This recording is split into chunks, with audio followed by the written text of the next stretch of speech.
여러분 안녕하세요. 김동호입니다. 오늘은 토요일마다 내보내고 있는 안녕하세요 목사님 시간입니다. 우리 30대 청년으로부터 온 사연이 있는데 굉장히 중요한 사연 같아서 오늘 이 사연을 택했습니다. 김동호 목사님 안녕하세요. 저는 20대부터 목사님을 통해 하나님 말씀을 배우고 있는 36살 청년입니다. 마지막 동아줄 붙잡는 심정으로 목사님께 용기 내 메일을 보냅니다. 목사님, 지금의 제 나이가 되면 무언가 될 줄 알았고 뭐라도 이룰 줄 알았습니다. 그런데 아무리 열심을 내어보아도 제 삶은 그대로이고 변하는 게 없었습니다. 아니, 점점 나빠지기만 했어요. 그럼에도 세상 욕심에서 쉽게 벗어나지 못하고 남과 비교하며 제 자신과 상황을 원망만 하는 제가 너무 싫은데요. 솔직히 어릴 적부터 돈 때문에 힘이 들어서 그런지 돈과 세상 성공에 목을 메었던 저였는데 그렇다고 독하지도 못했습니다. 문제 앞에서 타협하고 도망치기 일수인데다가 그래놓고 제가 원하는 것을 주지 않는 하나님을 비난하고, 그래서 그런 걸까요? 삶의 구석에 몰린 지금 저는 더 이상 남은 생을 하나님 마음에 합하게 살 자신도 없고 오히려 가룟 유다처럼 태어나지 않았으면 좋았을 사람이 될 것 같은 확신에 하루하루 견디는 게 버겁고 점점 포기하고만 싶어집니다. 몇 년 전 직장을 잃었고 구직도 점점 가망이 없어 보입니다. 이젠 무엇을 어떻게 해야 할지도 모르겠고 무슨 일을 해도 안 될 것만 같아 매일 잠으로, 유튜브로, 넷플릭스로 공허하게 현실 도피하고 세월을 낭비하고 있는 상황인데 이미 몸도 마음도 다 망가지고 도무지 해결책이 없어 보이는 초라한 삶과 믿음을 어디서부터 어떻게 수습하고 하나님께 돌아가야 할는지 모르겠습니다. 목사님, 제가 어떻게 해야 지금의 삶에서 행복을 느낄 수 있을까요? 어떻게 해야 주신 삶을 감사하며 살 수 있을까요?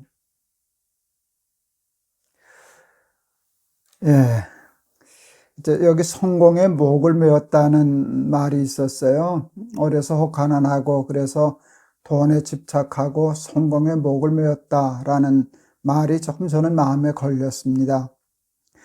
그게 안 되니까 좌절하고 절망하고 포기하고 낙심하고 그리고 원망하고 하나님을 원망하고 그렇게 된 것이 아닌가 싶어요.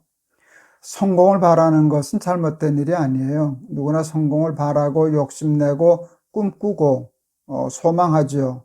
그런데 거기에 목을 매는 것은 지혜로운 일이 아니에요. 사도 바울이 제가 참 좋아하는 말인데, 나는 부한데도 처할 줄 알고 비천한데도 처할 줄 안다 라는 말을 했어요. 성공, 나도 성공하면 좋지, 나도 성공에 처하면 좋겠어. 성공을 좋아하지만 바울의 능력은 비천한데 처할 줄 아는 능력이었어요. 우리는 성공만 생각하지 비천에 처해서도 살아남을 수 있는 능력을 잘 생각하지 못해요. 저는 우리 청년이 주신 사연을 보면서 뜬금없이 동면하는 동물들을 생각했어요. 곰도 동면하고 개구리도 동면하고 그러잖아요. 겨울에는 먹이 사냥하는 게 어려우니까, 먹이를 구하는 게 어려우니까 최소한의 것으로 버티는 거. 그래서 심장박도도 떨어지고 그렇게 해서 하여간 생존 기술이죠. 최악의 경우에서도 버텨내고 죽지 않는 기술. 이게 동물의 기술이거든요. 생존 기술. 나는 이 청년이 성공만 생각했지 성공하지 못했을 때 어떻게 살아남을 건가 하는 그 준비를 안 했기 때문이라고 생각해요. 지금 동면 상태인데 상황이 그런 겨울과 같은데 여기서 살아남는 기술을 연습해야 돼요. 이게 적절한 도움이 되겠는지 모르겠지만 실제적으로 생각한 제 얘기를 좀 하려고 합니다. 제가 이제 은퇴를 앞두고 이제 교회마다 뭐 혹시 이제 원로 목사 제도를 하는 교회가 있는데 저희 교회는 아예 그 정관에다가 원로 제도는 하지 않겠다 하는 걸 해놨어요. 은퇴하면 교회를 떠나야 되겠다는 생각을 했기 때문에 원로라는 제도도 아예 하지 않으려고 마음 바뀔까봐 아예 못을 박아놨습니다. 제가 은퇴하기 전에 우리 아내에게 우리 은퇴하면 이제 월급이 없어지는데 당신 한 달에 얼마면 살 수 있겠느냐 그랬더니 그때 우리 아내가 150만 원이면 살 수 있겠다 그랬어요. 저도 150만 원이면 충분히 살 수 있을 것 같았어요. 그런데 뭐 제가 이제 연금 받는 것, 이제 원로 목사는 안 돼도 늘 뭐 국민연금도 있고 또 우리 교단의 연금도 있고 이제 그래서 뭐 150만 원은 충분히 되니까 그보다 훨씬 많으니까 이제 괜찮겠다 싶었어요. 어느 날 제가 한번 생각했어요. 연금은 불안전하잖아요. 그게 깨져서 만일 연금이 무너지면 어떻게 하나. 제가 은퇴한 60, 70이 된 사람이 한 달에 150만 원을 버는 게 쉽지는 않거든요. 그러면 어떡하지? 하는 생각을 그냥 뭐 심각하게 아니게 했는데, 그때 텔레비전에서 그 다큐가 나오더라고요. 노인 택배에 대한 다큐였어요. 노인들이 지하철 공짜잖아요. 공짜예요. 그걸 이용해서 택배 사업을 하는 거예요. 가벼운 서류를 배달한다든지, 또 꽃다발을 뭐 배달한다든지 그런 건데, 그거 참 좋은 사업 아이템이다. 이제 노인 택배하는 회사에 일하는 노인들이 꽤 많더라고요. 생각밖에. 근데 제가 유심히 봤어요. 뭐가 궁금했는가 하면 저 할아버지들이, 저 영감님들이 저렇게 택배에서 한 달에 평균 얼마를 버는가 이렇게 했더니 평균 80만 원 버시더라고요. 제가 무릎을 탁 치고 됐다. 우리 아내하고 둘이 뛰면 160만 원이다. 150만 원을 산다고 그랬는데 160만 원을 벌 수 있는 길은 있구나. 이렇게 생각하겠어요. 물론 제가 그렇게까지 떨어질 가능성은 실제적으로 많지 않아요. 근데 저는 늘 마음으로 준비해요. 만에 하나 내가 그 상황에 떨어진다면 저는 이틀도 누워있지 않을 거예요. 지금 청년 직장 잃었다고 누워있고 넷플릭스 보고 뭐 그런다 그러는데 제 앞에 있었으면 혼났을 거예요. 택배하러 나가야죠. 험한 말 같지만 폐지라도 주스러 나가야죠. 왜 누워있어요? 저는 택배하러 나갈 거예요. 만에 하나 경우지만 그 상황에 따르면 이틀도 안 입고 나갈 거예요. 그때 제가 생각했어요. 택배하러 나갈 때 제가 세운 원칙이 있어요. 모자 쓰지 않는다. 마스크 하지 않는다. 저 그래도 조금 알려진 목사잖아요. 창피하니까 모자 눌러 쓰고 내 속으로 생각했어요. 그럴 바엔 차라리 나가지 말고 굶어 죽어. 그건 부끄러운 일이 아니잖아. 전 정말 모자 안 쓸 거예요. 그리고 당당하게 열심히 택배하러 다닐 거예요. 근데 누가 저를 혹시 알아보고 목사님 아니세요? 그래서 예, 김 목사입니다. 아니 목사님이 택배를 하세요? 예, 연금이 다 틀어져 가지고요. 이제 그런 상상을 해요. 저는 그렇게 되면 그것도 근사한 일이라고 생각해요. 저는 정말 연금이 끊어져도 아이들 신세 질 생각 안 해요. 우리 아이들 다 괜찮아요. 아이들 도움 받아도 살 수 있지만 제가 걸어 다닐 수 있는 한은 절대로 아이에게 손 벌리지 않을 거예요. 누워있지 않을 거예요. 우리 막내가 이제 신학대학을 졸업하고 졸업반 때인데, 이제 전임 전도사 자리를 구하는데 안 되더라고요. 12월 마지막 주일까지 잘 안 됐어요. 제가 이제 막내한테 그랬어요. 똑같은 얘기를 했어요. 신문 배달해, 우유 배달해. 한 달에 150만 원 벌면 살 수 있어. 너 그냥 앉아서 자리 얻지 못했다고, 직장 없다고, 교회 없다고 앉아 있으면 안 돼. 그리고 우유 배달하고 신문 배달하고 해서 벌고, 그리고 10명이 모이든 5명이 모이든 교회해. 미자립 교회 그러는데 미자립 교회가 어딨냐? 미자립 목사가 있지. 너만 자립하면 다 자립교회야. 우리 막내는 그만한 그 기질은 있었어요. 이제 뭐 고등학교, 대학교 다닐 때도 용돈 떨어지면 달라 소리 안 하고 이 친구는 제 옷장을 뒤져요. 입던 옷들, 잘 안 입는 옷들 다 긁어 모아가지고 길거리 나가서 팔았어요. 이렇게, 보르바크라 그러나요? 박스에다가 가라지 세일, 가라지 무슨 가라지에 남 담벼락 밑에 가서 그러고 앉혀놓고 팔더라고요. 그리고 오늘 6만 원을 벌었느니 7만 원을 벌었느니 그러더라고요. 우리 아이 막내는 지금 교인이 한 20명 안팎 되는 작은 교회를 해요. 거기서 생활비 안 나오죠. 그러니까 우리 아이는 주중에는 장사해요. 장사하고 주일에는 교회하고 그렇게 사니까 교회 20명 미자립 교회죠. 근데 미자립이 아니죠. 늘 돈이 남죠. 어딜 보내야 되나 그렇게 하고 그러고 사는데 그러고 잘 살아요. 우리 청년이 좀 독한 마음을 가져야 돼요. 이렇게 직장도 없고 성공하지 못했을 때 생존하는 법을 배워야 성공도 할 수 있는 것이지 넘어지는 훈련을 하지 않고 성공할 수 없어요. 저희 아버지는 이제 유도 고단자였고요. 저도 학교 다닐 때 유도를 좀 해봤는데요. 유도를 할 때 제일 먼저 배우는 게 뭔지 아세요? 넘어지는 거예요. 낙법을 배우잖아요. 넘어지는 법을 배우는 거예요.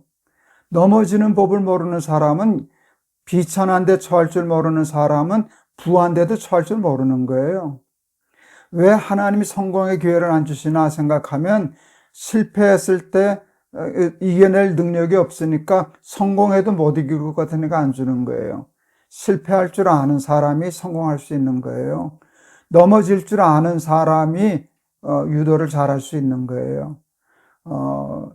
저는 지금 몇 년 전 직장을 잃고 매일 잠으로 유튜브로 넷플릭스로 공허하게 현실 도피하고 세월을 낭비하고 있다. 그러니까 자신을 고백했는데 그건 부끄러운 일이에요. 꼭 직장을 얻어야만 생활할 수 있는 게 아니에요. 성공해야만 살 수 있는 게 아니에요. 15만 원 갖고도 살 수 있는 능력을 키워야 되고 그렇게 되면 폐지를 주셔도 그만큼은 벌 거 아니에요. 이렇게 얘기하면 제가 김 목사는 다 모든 거 가지고 넉넉하니까 그 말 맞을 수도 있어요. 그렇지만 아니에요. 정말 비천에 처할 줄 아는 능력을 갖지 못한 사람은 절대로 이 세상에서 살아남을 수 없어요. 다 사람이 성공만 해서 사는 게 아니에요. 다 모든 것이 넉넉해서만 사는 게 아니에요. 가난해도 처할 줄 알고 살 수 있는 생존 기술을 가진 사람이 성공하는 거예요. 실패할 줄 아는 사람이 성공하는 거예요. 실패할 줄 모르는 사람은 절대로 성공할 수 없어요. 실패할 줄 모르면서 어떻게 성공에 목을 매요? 그렇게 되면 되지 않아요. 제가 좀 심하게 말을 했다 그럴런지 모르지만 가난한데 처할 줄 알고 독하게 살아가는 생존 기술을 배우세요. 직장이 없으면 직장을 만들어요. 내가 직장 하면 돼요. 종이 주워요. 우유 배달해요. 할 수 있는 일을 해요. 그러고 사는 게 그게 잘 사는 거예요. 그게 잘 사는 것이에요. 예수님이 말씀하실 때 저는 이 단에 참 유의해요.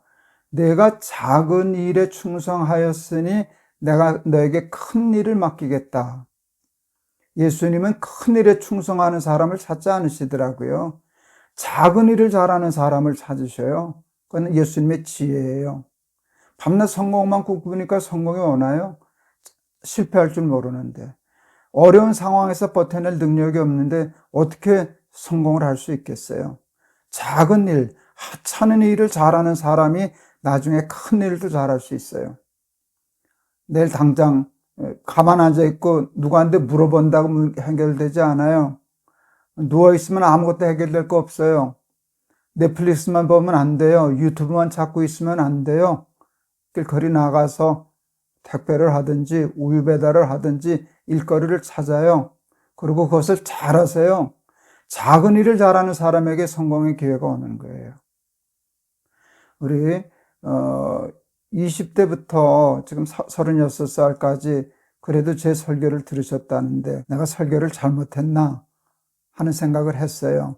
미안합니다. 죄송합니다. 제가 꾸지람처럼 제가 이 토요일 날 안녕하세요 목사님 할 때 이렇게 심하게 얘기한 적이 거의 없어요. 꾸짖고 싶어요. 혼내주고 싶어요. 뭐하러 그렇게 누워있어요? 누워있으면 안 돼요. 하나님 앞에 창문 받지 말고 땅에 파묻어 두지 말고 누워있지 말고 나가서 뭐라도 해서 작은 일에 충성해서 성공까지 이루어지는 우리 청년 되기를 바랍니다.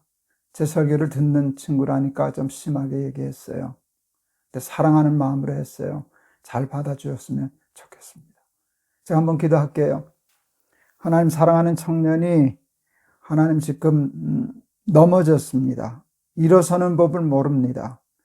넘어지는 법을 모르고 일어서지를 못하는데 하나님, 비천에 처할 줄 아는 능력을 배우게 하여 주시옵소서. 가난해도 살아남을 수 있는 동면의 기술을 우리 청년에게도 가르쳐 주시사 작은 일에 충성해서 나중에 그가 바라고 꿈꾸던 성공할 수 있는 삶까지 이룰 수 있도록 주님 도와주옵소서. 하나님, 부족한 것이 안타까운 마음에, 사랑하는 마음에 꾸짖었습니다. 상처로 좌절하지 않도록 성령께서 그 마음을 붙잡아 주시고 하나님, 이 독한 말, 심한 말 듣고 용기 내서 일어설 수 있도록 성령님 도와주시옵소서. 예수 그리스도의 이름을 받들어 기도하옵나이다. 이렇게 심하게 얘기했지만 청년이 도리어 상처받을까 봐 걱정은 돼요. 그런데 지금 청년은 무작정 위로하고 괜찮다 그 소리 들을 때가 아니에요. 정신 바짝 차려야 돼요. 그리고 성공에 목매지 말고 비천한테 처할 줄 아는 능력을 먼저 구하세요. 그렇게 하면 하나님이 반드시 성공의 기회를 허락해 주실 줄을 믿습니다. 우리 다음 주에 또 뵙겠습니다. 여러분 사랑합니다.